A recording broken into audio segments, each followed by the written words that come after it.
Afternoon.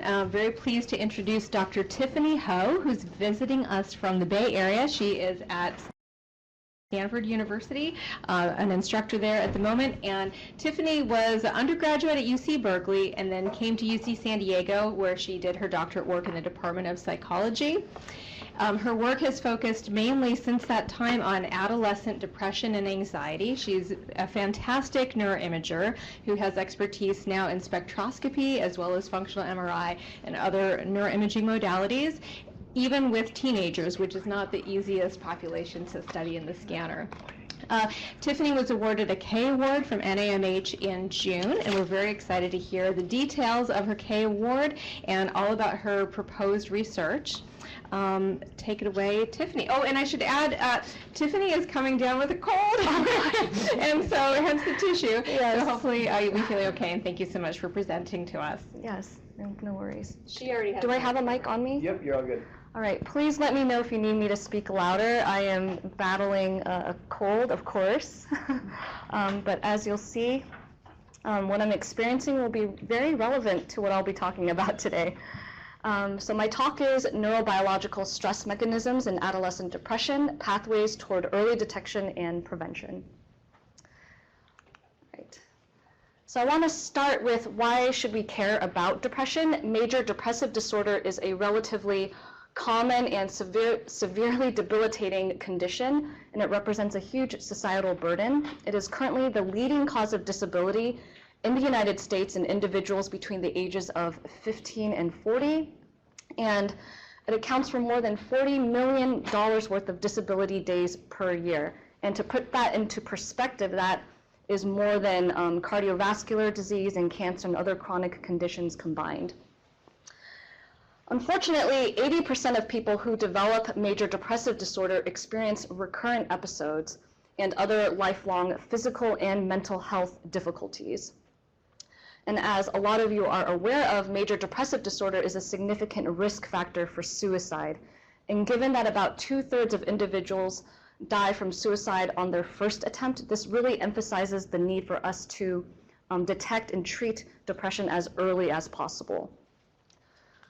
So my work has really focused on adolescence, since this represents a period of heightened risk for developing depression as well as other psychopathologies. And adolescence here I'm defining as the onset of puberty. The end of adolescence, of course, is a little bit murkier to define. I think in the past, researchers would argue that it's when one reaches physical and psychological maturity, but with millennials and other generations, this kind of differs with each passing year.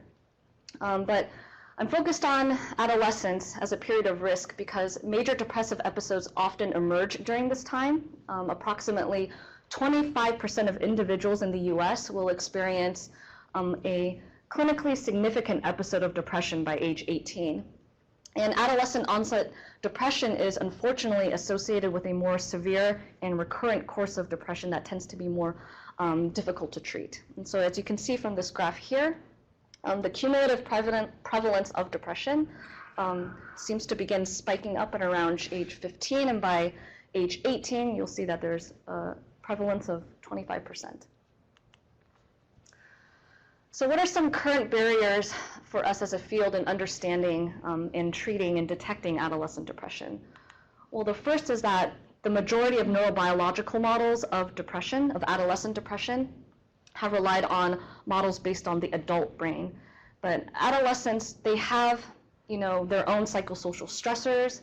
They present with depression differently, and they have different brains. So I think in order to really come up with a good neurobiological model of adolescent depression, we need to honor the adolescent experience.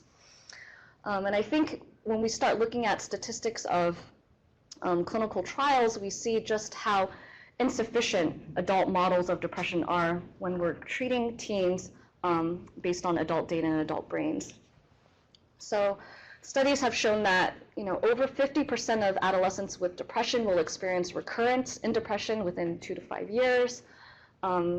Studies following RCT trials of looking at antidepressants or cognitive behavioral therapy have shown that 25 to 50% of teens will relapse within 6 months to 2 years after treatment.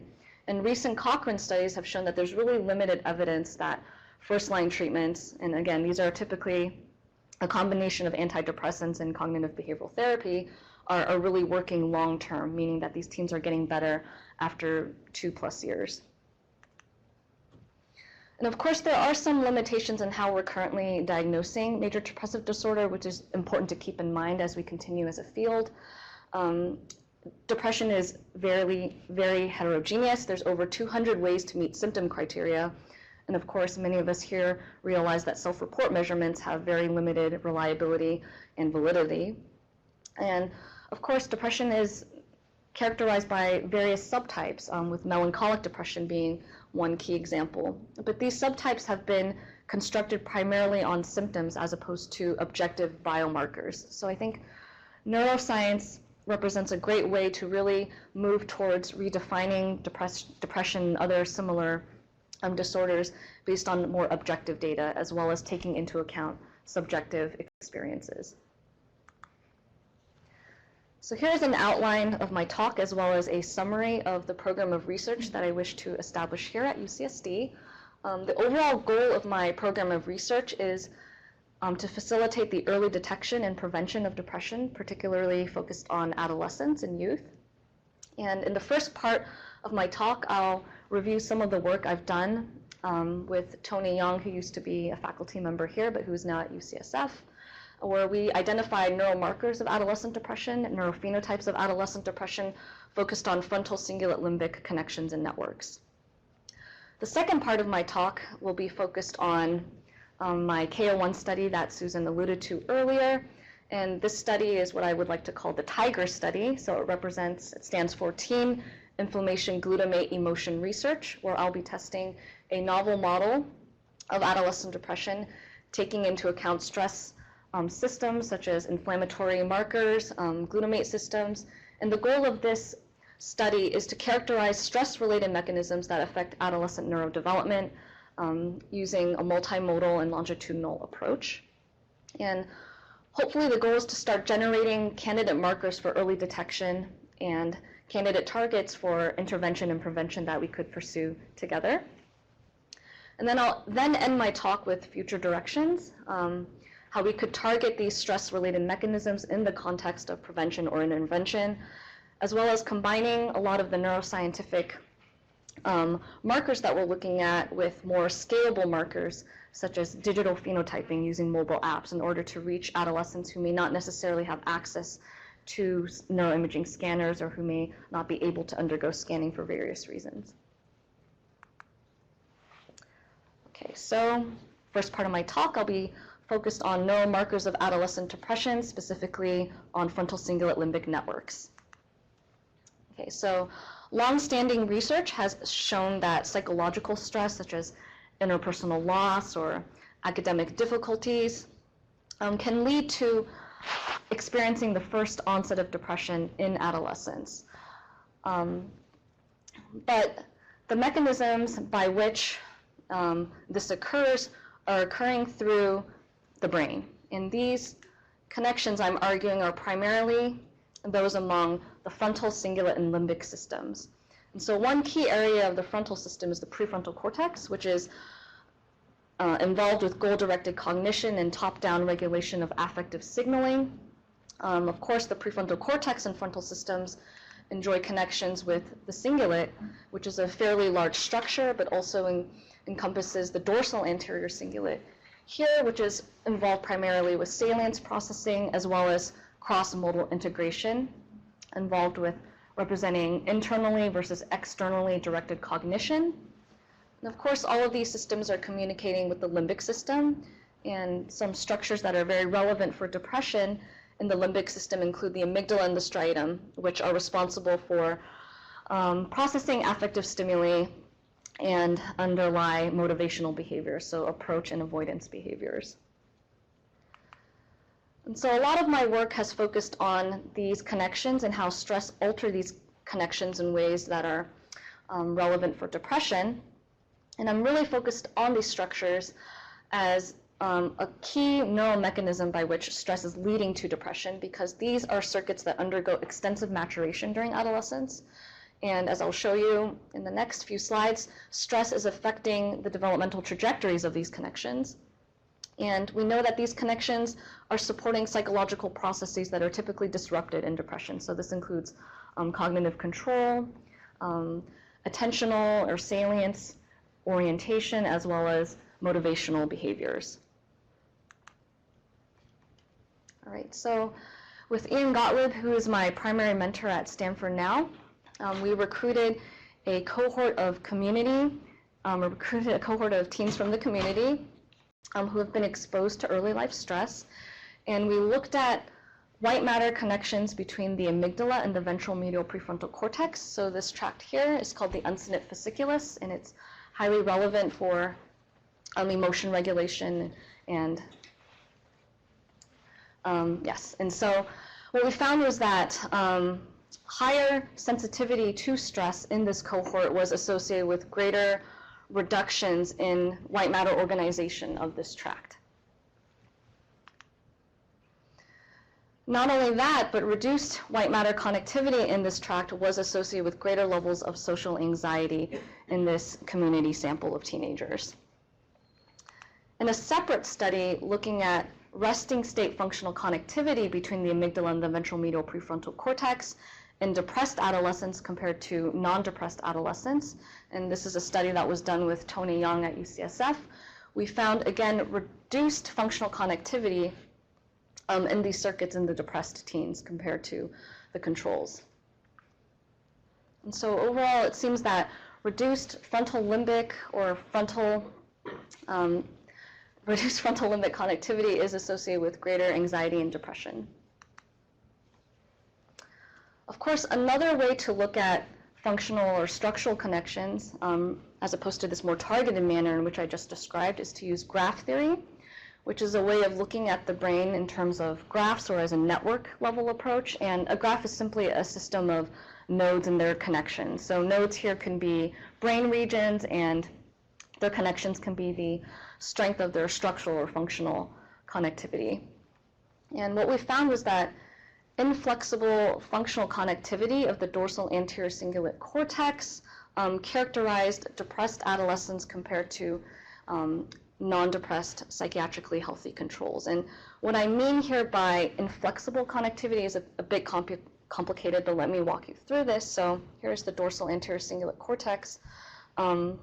We actually looked at network level measurements across the entire brain during resting state, as well as during a task that engaged the cognitive control network, so primarily those frontal systems. So this was a response inhibition task. And typically you would expect that to engage in this task, the brain will look different during rest compared to task, particularly in regions like the dorsal anterior cingulate cortex, and that's precisely what we found in the control. So you can see here during task, there was lower local efficiency, but during rest, there's higher local efficiency.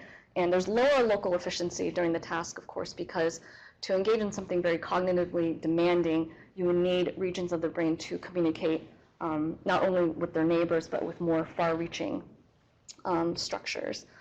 However, in the depressed teenagers, you can see here that there's actually no difference in local efficiency of the dorsal anterior cingulate cortex during task or rest, meaning that it doesn't matter what was happening in the environment. These teens with depression were essentially stuck or inflexible in their connectivity. Furthermore, local efficiency of the dorsal anterior cingulate cortex was associated with an earlier age of depressive onset in our teens. I then conducted a coordinate-based meta-analysis, taking all the resting state and task-based functional connectivity studies to date that are comparing depressed teens with healthy controls. And again, we were finding that one of the most robust markers of adolescent depression was this inflexible hyperconnectivity of the dorsal anterior cingulate cortex. So, of course, this is preliminary, but taking all of this together and conceptualizing this inflexible dorsal ACC connectivity as a potentially developmentally sensitive marker of depression. So I hope I've convinced you so far that stress is affecting the development of frontal cingulate limbic circuits in ways that increases risk for adolescent depression. But I think the neurophenotypes that I've described so far are sort of an endpoint in what you would imagine would characterize a depressive individual or depressive adolescent.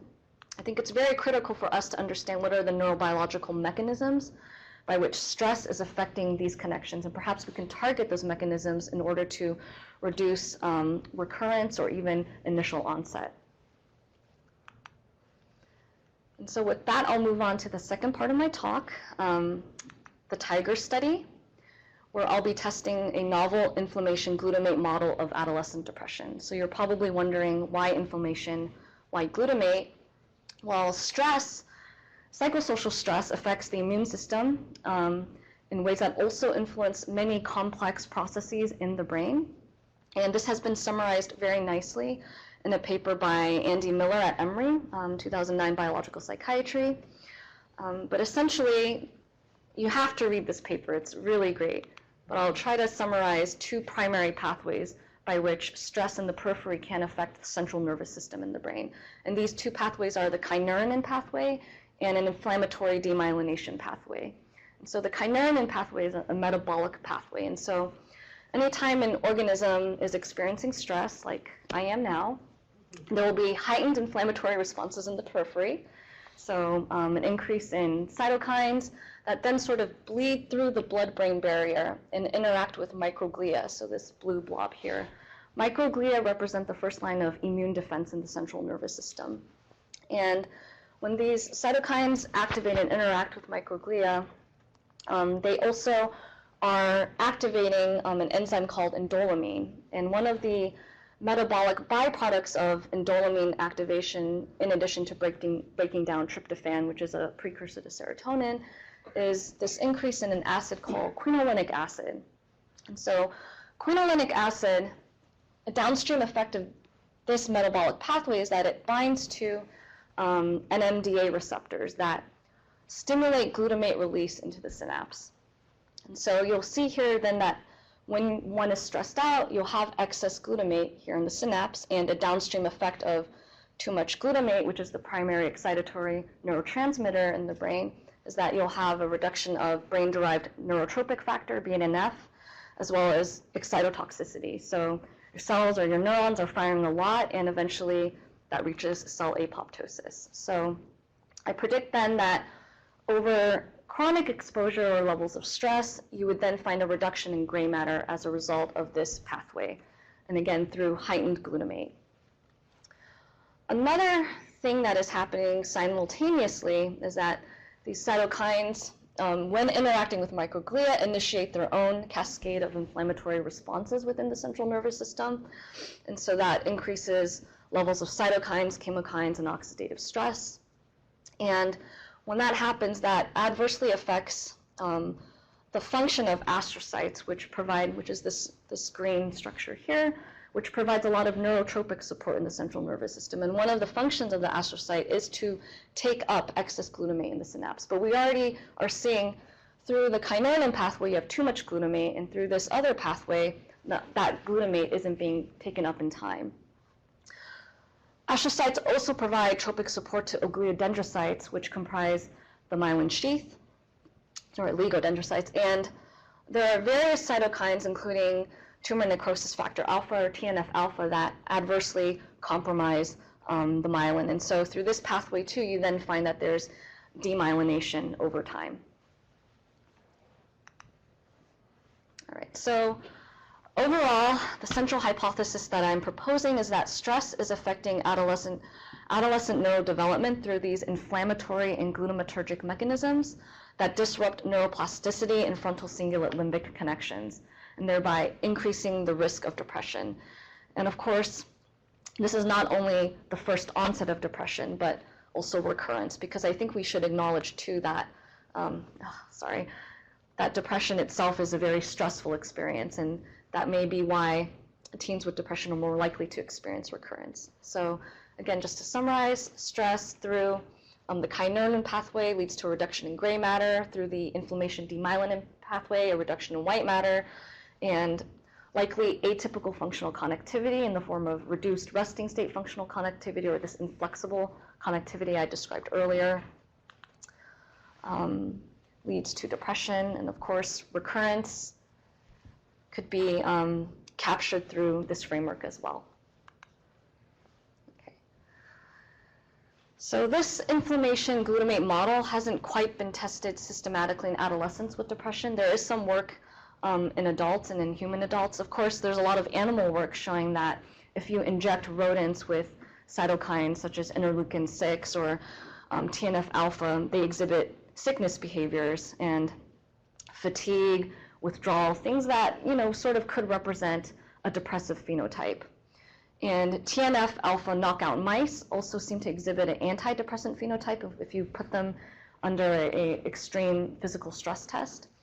But with respect to human neuroimaging data, using fMRI, George Slavich, as well as Naomi Eisenberger and colleagues over at UCLA, have shown that if you have healthy adults undergo a psychosocial stress test or be injected with endoxotoxins, and they exhibit heightened levels of cytokines, pro-inflammatory cytokines, such as tumor necrosis factor alpha or TNF-alpha.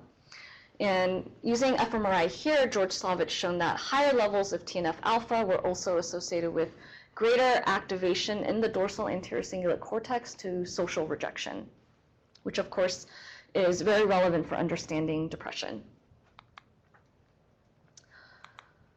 In terms of magnetic resonance spectroscopy, which is currently the best way to measure glutamate and other neurometabolites non-invasively in humans, Ibrahim Haroun and Andy Miller over at Emory have shown that if you inject IFN-alpha, which is another pro-inflammatory cytokine, in healthy adults, they exhibit greater levels of glutamate in the dorsal anterior cingulate cortex. So that's very consistent with what we've been looking at. But when they started looking at depressed adolescents, depressed adults, although depressed adults did show higher levels of C-reactive protein, which is a protein that's associated with inflammation, higher levels of C-reactive protein were only associated with higher levels of glutamate in the basal ganglia and not in the dorsal anterior cingulate cortex. So that is currently the state of the science, and I think a lot of work can be done in this area in better understanding inflammatory processes, glutamate, stress, and depression, not only in adults, but obviously in adolescents before the disease course fares too long. And so I want to review here the aims of my KO1 study, the TIGER study, and the first aim is essentially to test this inflammation glutamate model in depressed teens. The second aim, given that this study is a longitudinal study where I'll be following these depressed teenagers over 18 months, is to identify potential mechanisms that predict 18-month relapse or recurrence versus remission. So based on epidemiological data, we do expect about 50% of our teenagers to experience recurrence by the end of the study. And so we would then be able to compare and contrast those groups on their trajectories of inflammation as well as neural trajectories. I do have a third exploratory aim, and that's to examine the role of anti-inflammatory cytokines and antioxidants in these depressed teens. The field has focused so far mostly on pro-inflammatory cytokines, but of course there are some anti-inflammatory cytokines that are activated during the stress process. And of course, the overall goal of this research is to generate candidate mechanisms or targets for early detection and prevention. Okay, so with that, I would like to talk about the design of the TIGER study. We are currently recruiting 60 clinically depressed adolescents between the ages, of 13 and 17. They will be diagnosed with a current episode of major depressive disorder. They'll all have reached a particular pubertal stage in order to make sure that the sample is as homogeneous as possible. Exclusionary criteria include a lifetime or current diagnosis of psychosis, mania, or substance dependence. And as I mentioned earlier, this is an 18-month longitudinal study, but it is naturalistic observation given the limited scope of a KO1. And so every 9 months, we'll have participants come into the laboratory, and each of these time points, time 1, time 2, time 3, will actually consist of 2 visits Visit 1 will comprise of clinical interviews, self-report questionnaires, cognitive tests. And visit 2 will include a multimodal MRI battery, including magnetic resonance spectroscopy to look at glutamate, as well as blood samples for us to look at various cytokines. In between the laboratory assessments, we'll also ask participants to give us information through an online survey about how they're doing in terms of their depression and anxiety symptoms, as well as if there have been any applicable treatment changes. And so this allows us to look at potentially fine-grained trajectories and symptom changes, as well as to just maintain participant contact. So I'm happy to go over the various measurements in more detail at the end of the talk if there are those of you who are interested, but overall the constructs that we'll be assessing during the clinical and self-report portion of the visits at each time point include psychopathology overall, self-report depression and anxiety symptoms, as well as clinician-rated symptoms, suicidal ideation and behaviors, psychosocial life stress, peer victimization, so experiences of bullying, medical history, family history of psychopathology, and emotion regulation. At visit 2, we'll be collecting blood, but rather than doing a blood draw, we're actually pricking the fingers of our participants and collecting just a few drops of blood. And we'll be then drying these blood spots using procedures developed by my consultant Tom McDade at Northwestern. And so after these blood spots are dried, they'll then be assayed with my collaborators Holden Macker and Yael Rosenberg-Hassoun over at the Human Immune Monitoring Center at Stanford. So, excuse me, these blood spots will undergo assaying at the Luminex, which allows us to run an established human immune assay panel that allows us to look at various analytes with a single sample. And I should mention too that each sample is comprised of several drops of blood, so we're getting about 250 microliters of blood. And this panel, although we're getting about 60 different analytes, for the purposes of my study, based on prior literature in both animal work as well as in adults with depression, we're focused on just a few set of pro and anti-inflammatory cytokines. So the pro-inflammatory cytokines include interleukin-1 beta, IL-6, TNF-alpha, IFN-alpha, IL-10, which is an anti-inflammatory cytokine. And then with a separate assay, once I get more money, I'll also be able to look at C-reactive protein. And again, at the second session, in addition to the blood spots that we're collecting, here's an overview of the various scans that we'll have. So the first is, just the usual suspects, the T1-weighted SPGR, so that we can look at gray matter, subcortical volumes, cortical surface area, and cortical thickness. With magnetic resonance spectroscopy focused on the dorsal ACC, we'll be looking at various neurometabolites, primarily glutamate, but we'll also be imaging glutathione and ascorbic acid, or vitamin C, which are antioxidants. We'll also be looking at resting state fMRI, diffusion MRI combined with a quantitative T1 in order for us to better infer white matter connectivity and myelination. Okay, so I have to give a shout out to my co-mentor, Dan Spielman at Radiology at Stanford. He's tweaked the GE sequence for spectroscopy in order for us to simultaneously image glutamate, glutathione, and ascorbic acid, as well as glutamine, NAA, choline, and creatine. And we're able to do this in half the amount of time that is typical. So this is a 5-minute sequence, which is fantastic. Although my study is focused primarily on the dorsal anterior cingulate cortex, when we have time, we also try to image the ventral medial prefrontal cortex as well, given its role in stress regulation. Right, so I'm excited to present some very preliminary results from the TIGER study so far. Again, this is a summary of my aims. Aim 2 is longitudinal, so we're not quite there yet, but we have 30 teenagers so far who've undergone the initial time 1 assessment. So I'll be presenting data primarily for Aim 1 and a little bit from Aim 3, which is to look at the role of antioxidants in depression. Okay, so with Aim 1, again, it's to test the inflammation glutamate model. in depressed adolescents, looking at these various pathways, how glutamate in the dorsal anterior cingulate cortex may be mediating associations between peripheral inflammation, so interleukin-1 beta, 6, and TNF-alpha with depressive phenotypes. And again, these phenotypes include not only symptoms, so higher levels of depressive symptoms, but also reductions in structural and functional connectivity among frontal cingulate limbic circuits. And so I was very fortunate that around the same time where we launched the Tiger study, my primary mentor, Ian Gottlieb, who was recruiting that sample of adolescents from the community exposed to early life stress, that sample, they were recruited around age 9 to 10 and were undergoing 2 assessments 2 years apart at that point.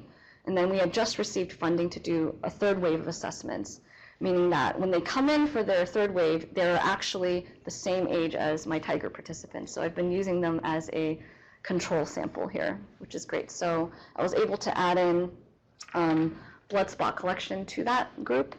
And in that way, I was able to then compare inflammatory markers assayed from these dried blood spots in the depressed teenagers with these community sample controls. And so what we're finding is that even in groups of about 20 each, we're finding very, very robust patterns with heightened pro-inflammatory markers in the depressed compared to the controls. And this is essentially replicating work that has been shown in adults. So this means that even in teenagers, many of whom are experiencing their first episode of depression, you're already finding heightened or elevated levels of pro-inflammatory cytokines. So this isn't a result necessarily of chronic illness, when you're 40, 50 plus. This is happening as early as when you're age 13.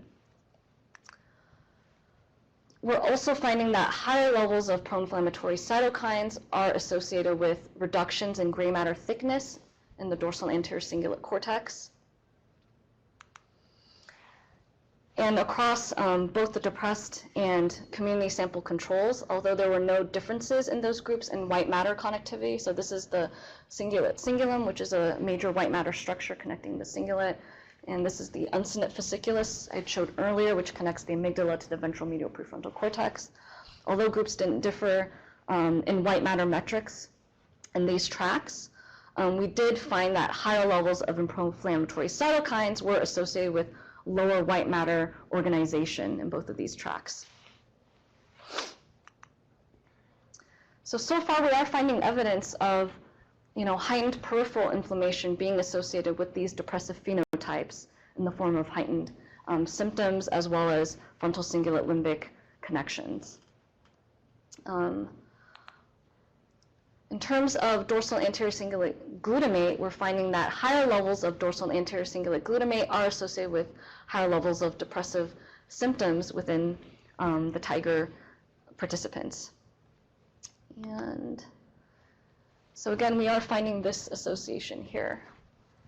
But interestingly, so far in my data, I have not found a strong trend or significant association between peripheral inflammation and dorsal anterior cingulate glutamate. So that remains to be seen. Perhaps with more data, we would then see that relationship. Okay, next, I would like to talk about data that speaks to an exploratory aim, which is essentially examining the role of interleukin-10, which is an anti-inflammatory cytokine, as well as the antioxidants that we're getting from our spectroscopy scan, so primarily glutathione and vitamin C. And so how are these markers associated with depressive phenotypes, again with symptoms and with neuroimaging markers? So we are finding that higher levels of interleukin-10 are associated with lower levels of depression severity among the Tiger kids, and that higher levels of interleukin-10 are associated with greater gray matter surface area in the dorsal anterior cingulate cortex, and that higher levels of interleukin-10 are associated with greater resting state functional connectivity between the amygdala and the ventral medial prefrontal cortex, which is very exciting. We are finding that higher levels of interleukin-1 beta, which is a pro-inflammatory cytokine, is associated with lower levels of vitamin C in the dorsal anterior cingulate cortex. So of course, this is all preliminary, and I'm hoping with more participants, this will be a significant association. All right, so to summarize, so far I've shown you that depressed adolescents exhibit higher levels of pro-inflammatory cytokines. Higher levels of pro-inflammatory cytokines are associated with reductions in frontal cingulate gray matter and white matter connectivity. Higher levels of anti-inflammatory cytokines are also associated with reductions in depression and higher, greater connectivity among frontal cingulate limbic regions. And although this is still early, I'm hoping that these data, once I have more participants coming in, are representative candidate markers for early detection. So perhaps these pro-inflammatory cytokines and levels of glutamate in the dorsal anterior cingulate cortex could be signifying early markers of depression. And it would be great to see whether or not levels of anti-inflammatory cytokines, particularly interleukin 10, and whether or not these endogenous antioxidants, such as vitamin C or glutathione, whether or not these are good candidates for targets for treatment. So if we augment these markers, could that potentially help reduce stress or reduce the effects of psychosocial stress on the nervous system and help with lessening the likelihood of recurrence or even first onset if we were to recruit a sample of high-risk teens.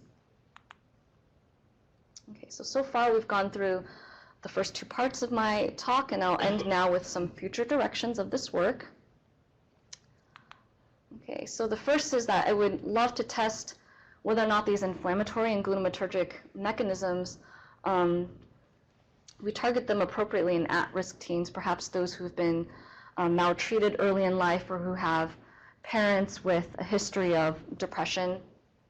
If we target these systems, could we potentially reduce the likelihood of depressive onset, first onset, or even among the depressed adolescents, reduce likelihood of recurrence? And I think a great thing about examining the immune system and the glutamatergic system is that we know that these are things that are modifiable by not only therapies and pharmacological agents, but also lifestyle changes. So if you exercise more, eat healthier, you can reduce oxidative stress and lower inflammation in your body. The second research or future aim that I'm hoping to establish too is to look at scalable markers of adolescent depression. I would love to collaborate with data scientists and clinician scientists to really leverage digital technology, which has been exploding in the past few years, to develop or identify neuroscientifically validated scalable markers of adolescent depression. And I can talk more about some of what I've been doing in this area for the next few minutes. So a reason why this is important is that I think if we want to really detect and prevent adolescent depression as early as possible, that requires objective, accessible, and implementable biomarkers. And of course, the ability to identify subtypes or biotypes, since we know that major depressive disorder is highly heterogeneous. But unfortunately, neuroimaging in and of itself is not scalable. It's not accessible everywhere. It's fairly expensive, and there are some people that can't go in for safety reasons. I mean, they may have metal in their bodies, they may be claustrophobic. And so I was very fortunate to receive a grant from the Stanford Child Health Research Institute to leverage my existing Tiger study and see whether or not we can use digital technologies, meaning interactions that teens have with their mobile phones, to identify phenotypes of behavior that can be mapped on with the neuroimaging data that we're collecting. Okay, so what do I mean by digital phenotyping? This refers to moment-by-moment quantification of individual level phenotypes in situ using data from personal digital devices. And so I think this is something that's very exciting for anyone that's doing research in adolescence and trying to understand adolescent behavior and affect and mental states. 95% of teenagers in the US have access to a smartphone, and they're sort of the native users of this technology. They're on their phones all the time. And it's incredible the kinds of data that we can collect from a mobile phone, a smartphone that has various sensors. So that includes things like social interactions. How often are you calling people, texting people? measures that could reflect cognitive processing, so your typing speed, the types of words that you're using. You can even potentially measure speech, so linguistic information is very informative for understanding mental states. Of course, mobility, how often an individual is moving around, the kinds of music that they're listening to, very pertinent, I think, for understanding adolescence. And of course, geolocation, so again, another measure of mobility among teenagers. And so, sorry about that. So I think digital phenotyping through these smartphone sensors really represents a promising way to characterize adolescent depression, perhaps specific biotypes or subtypes of adolescent depression, as well as to identify individuals who are at risk. And so with this grant that I received from the Stanford Child Health Research Institute, I'm now collaborating with Nick Allen at the University of Oregon. His group has developed a mobile app called EARS, which stands for Effortless Assessment of Risk States. And so Nick Allen, along with Randy Auerbach at Columbia University, recently received a UO1 to use EARS and to monitor a very high-risk young adult and adolescent population for suicidality. And so I thought this app would be very amenable for using with a subset of our Tiger kits to look at depression severity, depressive mood states, and potentially suicidality as well. And so some of the data that we collect from EARS based on the iOS version so far includes geolocation. The sensors that aren't checkmarked are ones that you can get with the Android in case anyone is interested in using this app. But in the Palo Alto area, 95%, actually probably 99% of our teens all have an iPhone. So, but maybe in San Diego you have more Android users, I would imagine. 40% Android, okay. So you could use either version of this app then, and you'll get more with the Android version. But we get, in addition to geolocation, screen on time, app usage, email frequency, music through iTunes only, but with the Android, I think teens are mostly using Spotify, so you'll be able to get a lot of information through that.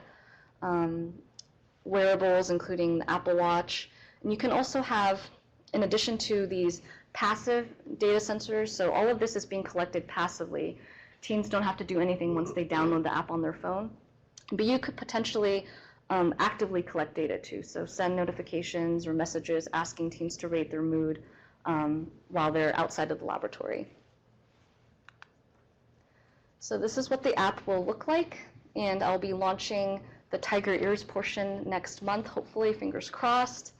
And just I wanted to show some of the data that one can get from EARS. So this is a map of a single individual and their geolocation. So you can get a sense of how far they're going and where they're going. Here is a measure of sleep based on sensors that attest to mobility. So you can see on average how often teens are sleeping day by day. And of course, this is music then, so we can group all the different types of music that they're listening to based on danceability, or that takes into account things like beats per minute, which I think is great. And you can perhaps infer mood states based on their music choice.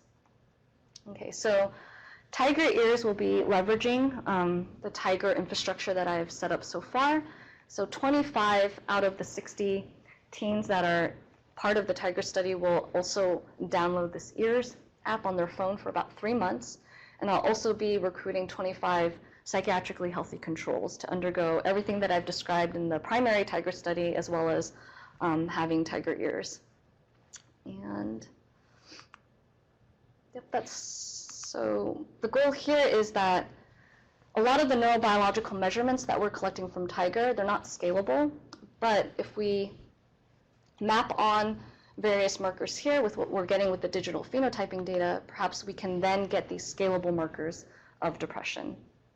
And so this is a pie-in-the-sky dream, and I think obviously this will take a lot of work, and getting to here, probably using a lot of sophisticated machine learning that is beyond me, but like deep learning and identifying digital phenotypes could be things that we can't even imagine. I mean, they could be multivariate, and it could be something that we can't even describe, I think, in words, but mathematically would be very predictive of an onset of depression or of a particular subtype or biotype of depression, meaning a type of depression that may be more responsive to one type of treatment versus another. Okay, so to conclude, what I've shown you today here are that frontal cingulate limbic systems are stress sensitive. They're implicated in adolescent depression. And I hope I've convinced you that stress is acting through these inflammatory, both pro and anti-inflammatory, as well as glutamatergic pathways to affect adolescent neurodevelopment in teens that are battling depression. And I really believe that neuroscience combined with digital phenotyping can move us more towards validating and identifying scalable markers of depression. Smartphone sensors really represent an unprecedented way to collect this rich data on adolescent stress and affect outside of the laboratory. All right, and I have a whole host of people to thank, but primarily my mentoring team at Stanford, collaborators at UCLA, University of Oregon, UCSF, University of Washington, Northwestern. At Stanford, we have a monthly magnetic resonance spectroscopy group that meets where we talk about all things spectroscopy, voxel placement, retest reliability, and of course, these are the funding sources for Tiger. And last but not least, I really want to thank the Stanford Neurodevelopment, Affect, and Psychopathology Lab, the SNAP Lab, in the Department of Psychology at Stanford, which is directed by my primary mentor, Ian Gottlieb. And I can't thank enough the Tiger team, which is comprised of a bunch of very talented and hardworking undergraduates and post-bac research assistants. And of course, thank you for your time, and I'm happy to answer any questions.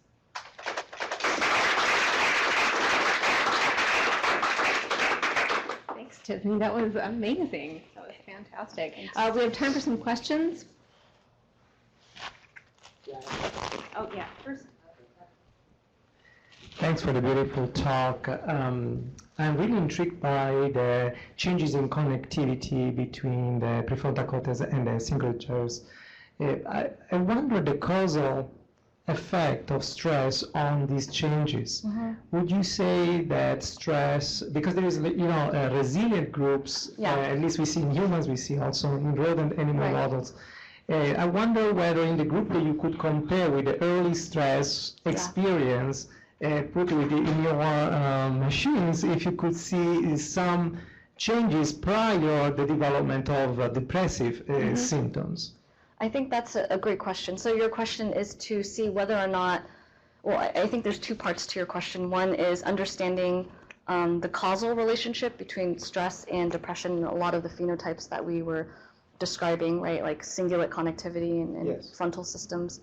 And the second part is to potentially identify markers of resilience, because a little bit of stress is a good thing, right? I mean, it's really only when stress becomes chronic that you start seeing a lot of these adverse effects on physical and mental health. And so I think in terms of the causal relationship, I ideally, as a next step, want to look at a sample of at-risk teenagers prior to developing depression. And I think with that sort of sample, because risk to me, I think we could recruit them on the basis of early life stress exposure.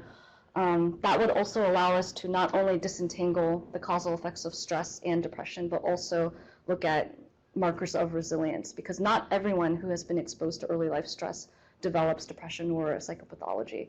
So what is it in their biology, as well as perhaps other factors like environmental influences, peer support, family support, things like that? How is that buffering against the mechanisms that I described, against inflammation, for instance, or heightened glutamate? How is that then exhibiting that resilience phenotype?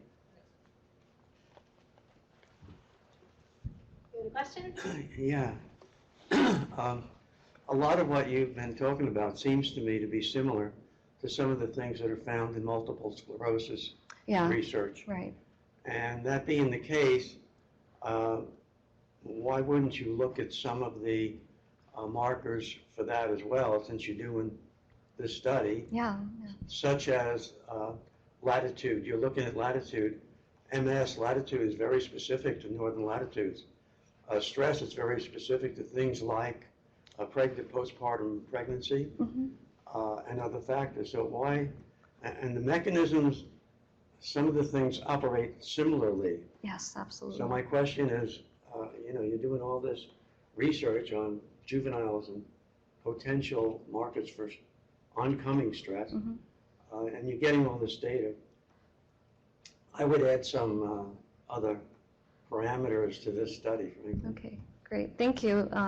So your question is, why just adolescents with depression when I'm looking at basic stress mechanisms that are relevant for things like multiple sclerosis and probably other disease processes as well?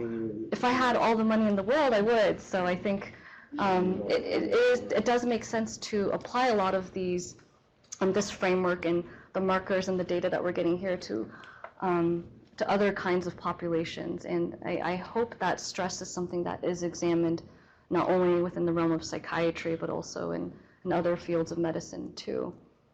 I do have a couple of friends who unfortunately have been diagnosed with MS, and they were all very, very stressed out prior, and now that they've been diagnosed, are experiencing a lot of psychosocial stress as well. So I think with any disease, there is that aspect of this is a stressful situation, right, on yourself, on loved ones, and yeah. Yes? Thanks for a great talk, really interesting stuff. You mentioned that there was a nice inverse relationship between IL-10 and depressive symptoms, as you would expect. Right. Did you get a chance to compare IL-10 levels between your Tiger kids and the community sample like you did with the pro-inflammatory? Yeah, so that is it's an extra slide. So it's trending such that depressed teenagers, the Tiger kids, are showing lower levels of IL-10. It's not statistically significant. But I think that also speaks to this idea that it's not just these pro-inflammatory cytokines that we should be looking at. There could be a downregulation of the anti-inflammatory aspect of this process as well. Interesting, because in my adult bipolar patients, I actually see similarly an increase in IL-10, just like I see increases in other pro-inflammatory markers. So I'm seeing both heightened anti and heightened pro-inflammatory. So I don't know if that again is because they're more chronic, because they're older, and so that the heightened anti-inflammatory is kind of like an attempt to make up for the pro-inflammatory or something. That's really good. That's very interesting. So I know Owen Wolkowitz at UCSF in adults with depression, he has been primarily looking at the ratio of IL-6 and IL-10 and is finding, I think, some preliminary findings that are consistent with this idea of downregulation of IL-10 in depression. So it could be developmental stage and also or maybe somewhat something about disorder. Bipolar disorder. Right. So that could be a differential marker between bipolar and depression, which would be really interesting. Yeah. And then to echo the idea of if you can, if you get some more money or if you have the resources, another thing that would be really interesting to add to this picture would be the microbiome. That's expensive, but yeah. Yeah, it is very expensive, but to collect stool samples or something to look at that pathway because it's very linked in with inflammation. Nutrition and inflammation. Oh, yeah, absolutely. So I think that would be really exciting. I wish I had all the money in the world. So. Thank you.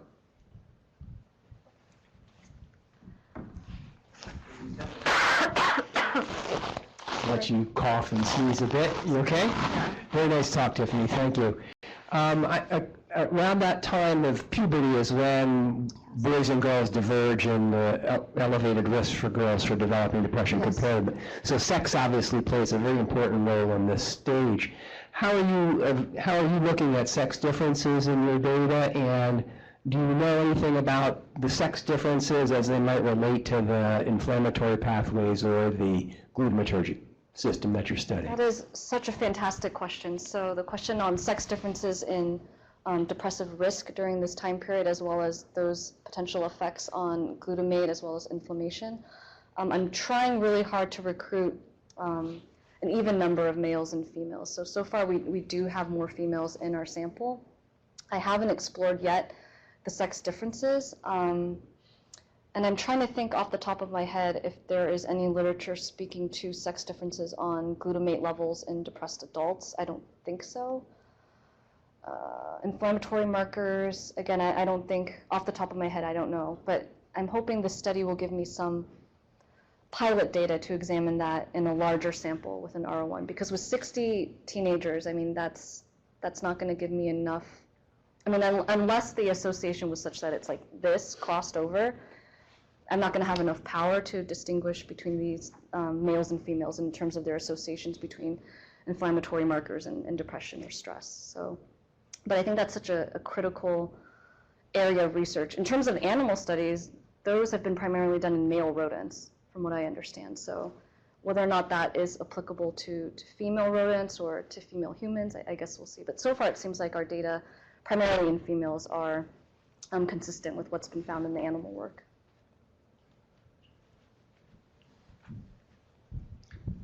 Are you able to get any sense of like state trait stuff, like the same people that when they're depressed and not depressed, in terms of like the flexibility of the cingulate connectivity? Does it sort of change as your health changes?